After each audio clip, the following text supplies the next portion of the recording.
ओ नमः। सजात्म स्वरूप परम गुरु शुद्ध चैतन्य स्वामी ने नमः।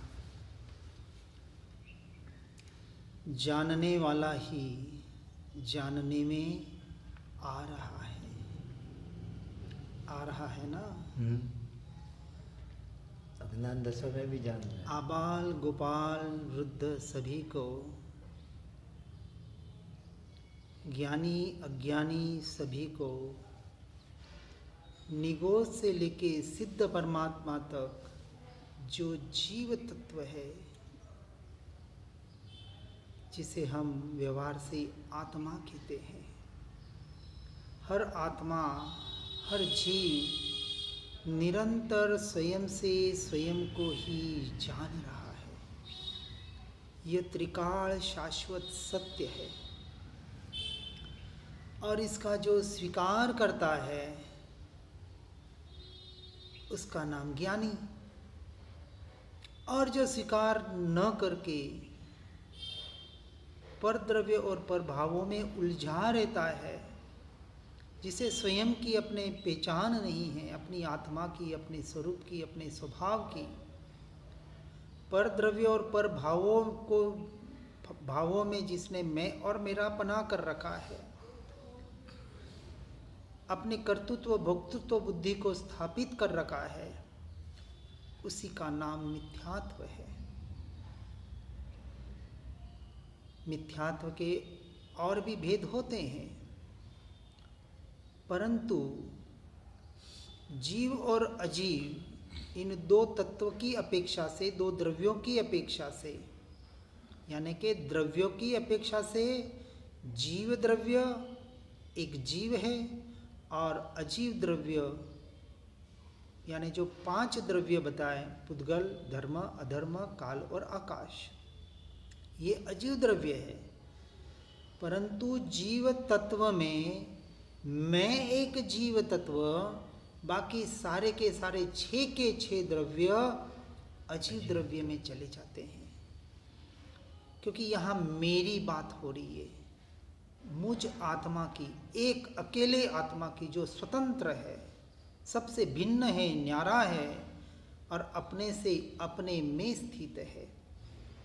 और ऐसे इस जीव को निरंतर ऐसा जीव स्वयं से स्वयं का अनुभव कर रहा है, इस वक्त भी, इस क्षण भी।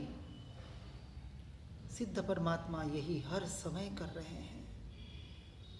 बस हमें इसी क्रिया को निरंतर करने का पुरुषार्थ करना है। जानने वाला स्व ज्ञायक यानी कि मैं, जो जानने में आ रहा है उसे कहते ज्ञेय, यानी निरंतर जो पर द्रव्य और पर भाव ज्ञान स्वभाव में झलक रहे हैं, जैसे आईने में वस्तुएं झलकती है और आईने पे बहुत धूल लग जाए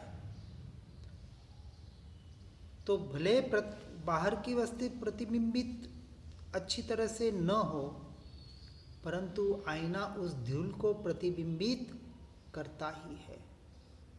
फिर भी वो वस्तु आईने में नहीं आ जाती या आईना उस वस्तु रूप परिणमित नहीं हो जाता। इसी तरह इस आईने रूप द्रव्य में, आत्मा में, ये सारी वस्तुएं जैसे केवल ज्ञान में 14 राजलोक के एक एक परमाणु सूक्ष्म से सूक्ष्म 6 के 6 द्रव्य झलकते हैं, परंतु ज्ञान स्वभाव में आ नहीं जाते, उस तत्व में, उस आत्मा में मिल नहीं जाते। उन सबसे मैं आत्मा संपूर्णतः भिन्न, स्वतंत्र और न्यारा का न्यारा ही हूँ। इसलिए जो लक्ष्य ध्येय पूर्वक, रुचि पूर्वक और तन्मयता पूर्वक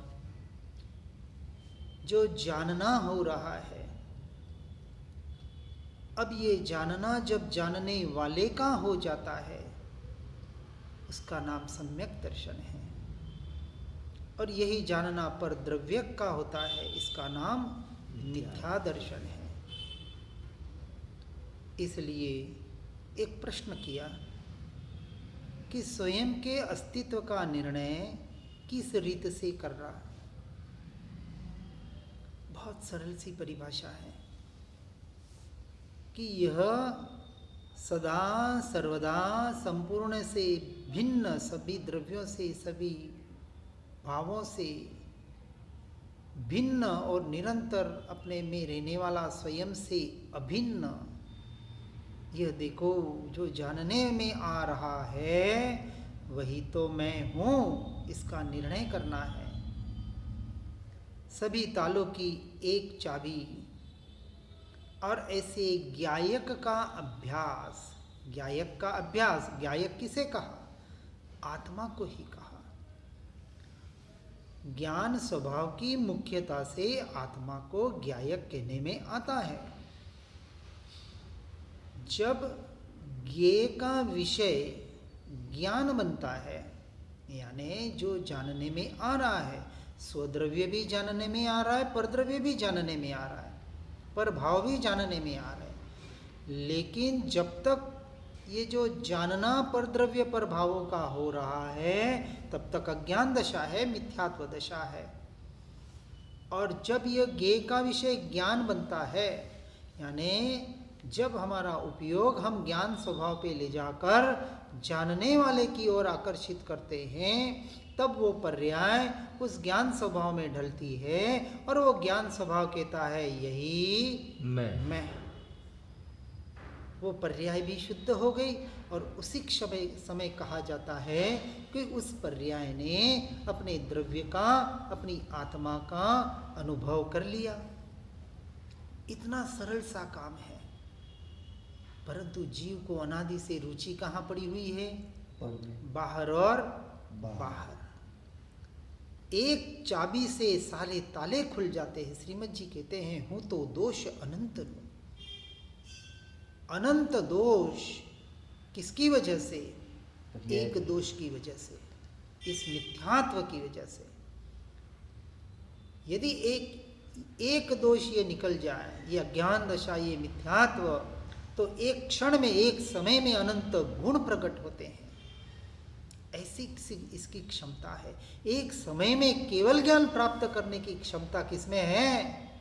मुझ में। ऐसा सर्वशक्तिमान अनंत वीर्य जिसमें भरा हुआ है, ऐसा मैं हूं, आत्मा नहीं।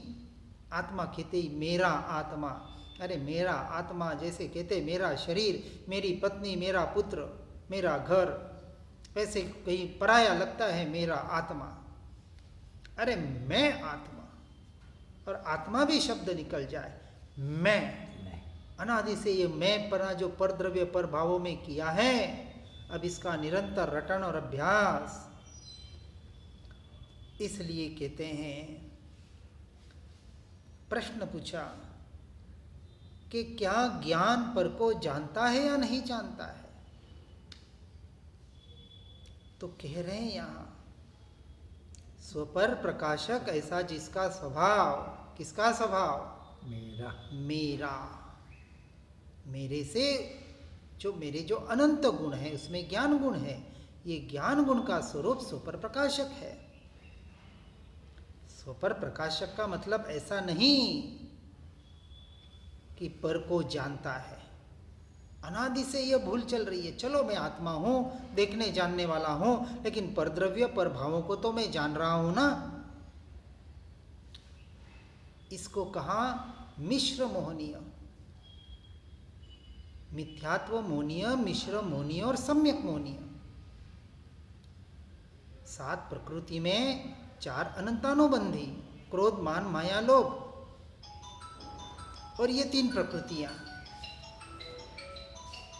मैं शरीर हूं, परद्रव्य परभाव मेरे हैं, मैं उसका कर्ता भोक्ता हूं। इस मान्यता का नाम मिथ्यात्व मोहनीय। पर मैं आत्मा हूं, मैं ज्ञाता दृष्टा हूं, परंतु मैं परद्रव्य परभावों को तो जानता हूं ना। भले अपने ज्ञान दर्शन स्वरूप से देखता और जानना मेरा स्वरूप है और चारित्र से उसमें एकत्व करना ये मेरा स्वभाव है। तो परद्रव्य परभावों को देखना जानना उसमें एकत्व करना ये तो मैं कर रहा हूं कि नहीं कर रहा हूं। तो कहा इसी का नाम मिश्र मोहनीय है, क्योंकि आत्मा तो स्वयं को मान रहा है लेकिन परद्रव्य का कर्ता भोक्ता बन रहा है, परद्रव्य का जानने वाला बन रहा है। यहां निश्चय नहीं कहता है कि आत्मा ने यानी मैंने आज दिन तक परद्रव्य परभावों को जाना तक नहीं, जान सकता नहीं, ऐसा मेरा स्वभाव है। परद्रव्य परभाव जानने में आते हैं क्योंकि पर प्रकाशक स्वभाव है, पर को प्रकाशित कर रहा है, जान नहीं रहा है। और जब पर को प्रकाशित करता है, परद्रव्य परभाव जानने में आता है, उसी क्षण उसी समय स्वद्रव्य को ही जान रहा होता है, ऐसा स्वभाव है।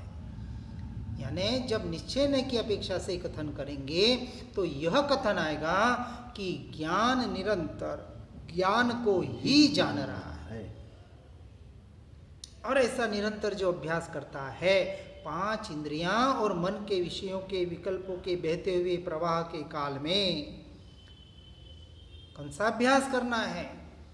पहले प्रारंभिक अवस्था में हम दृष्टा ज्ञाता भाव कहते हैं कि चलो परद्रव्य का मैं देखने जानने वाला हूं, ये तो एक अपेक्षा से कहा, यह भी विकल्प है, विकल्प नहीं, यह तो एक भ्रांति है, क्योंकि मैंने आज दिन तक परद्रव्य प्रभावों को जाना नहीं, जान सकता नहीं, ऐसा मेरा स्वभाव है। अब निश्चय की क्रिया करनी है, अब मेरी वास्तविक क्रिया करनी है कि परद्रव्य प्रभावों को जानते वक्त अब निरंतर चिंतन करें, रटन करें कि मुझे तो ज्ञान ही जानने में आ रहा है। वो ज्ञान यहाँ जो खंडित हो रहा था बाहर बाहर बाहर बाहर, किसको कहा संकल्प विकल्प? पर द्रव्यों में अपने ज्ञान को खंडित करना, मैंने इसको जाना, मैंने इसको जाना, मैंने इसको जाना, मैंने इसको जाना, ये जो ज्ञान खंडित हो रहा है और उस खंडित ज्ञान में एकत्व करने का नाम विकल्प है, और उस रूप अपने आप को मानना इसका नाम संकल्प है। ये तो मन के संकल्प विकल्प तो बहुत दूर की बात है, क्योंकि मन तो मेरा स्वरूप नहीं है, तो उसके संकल्प विकल्प तो मेरे अंश मात्र भी स्वरूप नहीं है।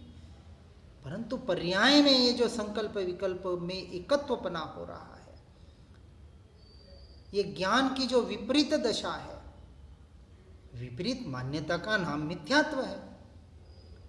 और ये विपरीत मान्यता कि मैं परद्रव्य को जानता हूं, देखता हूं, उसमें एकत्व करता हूं, मैं आत्मा हूं, स्वीकार कर लिया, लेकिन इसका नाम मिश्र मोहनीय। और फिर कहते सम्यक मोहनीय। कोई कहता आत्मा यहां है, कोई कहता आत्मा हृदय में है, एक प्रदेश जितना।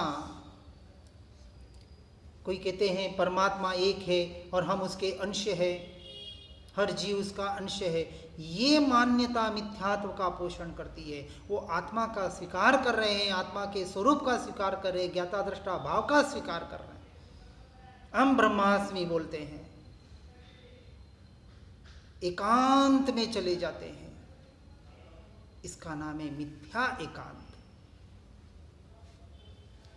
पुद्गल को भी जो ब्रह्म स्वरूप माने, अरे पुद्गल द्रव्य भिन्न है, जीव द्रव्य भिन्न है, दोनों द्रव्य एक कैसे हो सकते, कैसे ब्रह्म स्वरूप हो सकते हैं? इस तत्व को नहीं जानता वह सम्यक मोहनीय है, क्योंकि आत्मा का तो पूरा स्वीकार कर रहे हैं, ज्ञाता दृष्टा भाव का भी स्वीकार कर रहे हैं।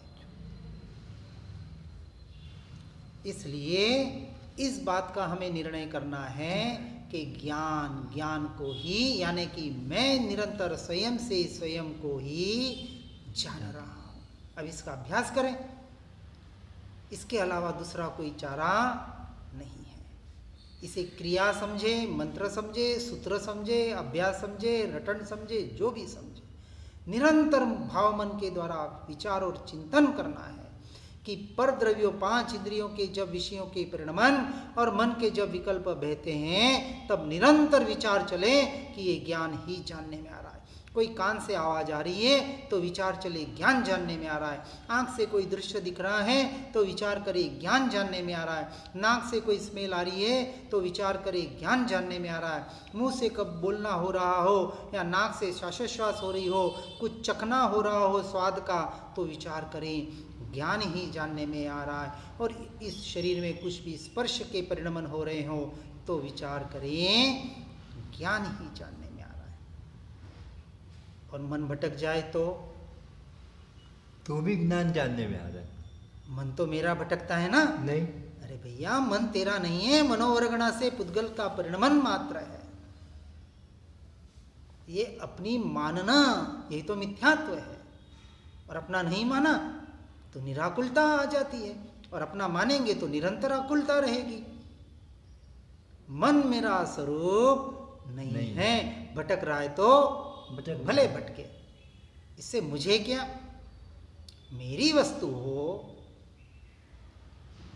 और वो कोई उल्टा काम करे, गलत काम करे, तो उसे मैं सुधारने का प्रयास करूं। मन के परिणमन, इंद्रियों के परिणमन, ये काया के और इस वचन के परिणमन किसके अधीन है मेरे अधीन। कर्म के अधीन है। कर्म के अधीन है। और कर्म पुद्गल द्रव्य का परिणमन है। कर्मण वर्गणा से कर्म बने, सारा पुद्गल का परिणमन। और जीव ने इस पुद्गल के परिणमन में एकत्व ममत्व कर रखा है। ये उसकी सबसे बड़ी भूल है, सबसे बड़ा दोष है, सबसे बड़ा महापाप है। यही तो इसलिए मिथ्यात्व को पाप का बाप बताया। जैसे कषाय की अपेक्षा से लोभ को पाप का बाप बताते हैं, यहां अभी अनंतानुबंधी में पर द्रव्य और पर भावों में एकत्व करना, ममत्व करना, कर्तृत्व भोक्तृत्व बुद्धि करना, इससे बड़ा महापाप कोई नहीं है। और इस मिथ्यात्व की वजह से कहा जाता है हर समय 70 कोड़ा कोड़ी सागरोपम का कर्म बंध हो रहा है। ये मिथ्यात्व की वजह से। कौन सा मिथ्यात्व? स्वयं को भूलना, स्वयं से स्वयं को भूल जाना। यहां बाहर के मिथ्यात्व की क्रियाओं की बात नहीं हो रही है। निश्चय के लक्ष्य से जो मोक्ष का मार्ग है, और मोक्ष के मार्ग में जो सबसे बड़ा बैरिकेड रोड़ा है, उसकी बात चर्चा चल रही है। इसलिए कहा कि आज दिन तक मेरा ज्ञान बाहर गया ही नहीं, जहां सकता नहीं तो वो बाहर किसको जानेगा। मेरा ज्ञान, मेरे अनंत गुण मेरे आश्रय से मुझ में रहे हुए हैं, उन्हें पर आश्रय की जरूरत नहीं है। अब जब पर आश्रय की ही जरूरत नहीं है तो पर द्रव्य और पर भावों को क्यों जानने जाएंगे। इसलिए इस बात को निरंतर ध्यान में रखना है। हमारा जो टाइटल है, जानने वाला ही जानने में आ रहा है। कितने समय के लिए? हर समय, सदा, सर्वदा। और कैसा? सहज, सर्व क्षेत्रों में, द्रव्य क्षेत्र काल भाव से। किसको? मुझे, तुमको, इस सृष्टि के हर जीव को, सभी को स्वज्ञायक यानी जानने वाला ही निरंतर जानने में आ रहा है। यदि इसका निरंतर चिंतन रटन मनन करें, इसका निरंतर अभ्यास करें, तो जीव सम्यक दर्शन से लेके केवल ज्ञान और मोक्ष की यात्रा सहजता से पार कर सकता है। इसके अलावा दूसरा कोई चारा नहीं है। अब विचार करें अपने इस भाव के लिए। ये जो भाव करना है, कौन सा भाव? कि निरंतर मुझे ज्ञान स्वभाव ही जानने में आ रहा है। आप चलते फिरते, खाते पीते, उठते बैठते, सोते जागते, आप जो भी क्रिया कर रहे हैं, चाहे शुभ क्रिया कर रहे हैं चाहे अशुभ क्रिया कर रहे हैं, क्योंकि छद्मस्त जीव है तो चौथे गुण स्थानक में अशुभ क्रियाएं भी होती है, शुभ क्रियाएं दोनों होती है। पांचवें में भी शुभाशुभ दोनों क्रियाएं होती हैं और इन दोनों क्रियाओं को अशुद्ध क्रिया बताया। चाहे ये तो शुभ और अशुभ तो छोड़ें, चाहे शुद्ध के लक्ष्य से होने वाली ये भेद ज्ञान की क्रिया, जहां क्रिया है वहां कर्म का बंध है, लेकिन अपनी अपनी अपेक्षा से उस क्रिया को करना पड़ेगा। अशुभ से छूटने के लिए शुभ क्रिया या शुभ भाव बताए जाते हैं और उस अशुभ की अपेक्षा से शुभ उपादेय है और अशुभ हेय है।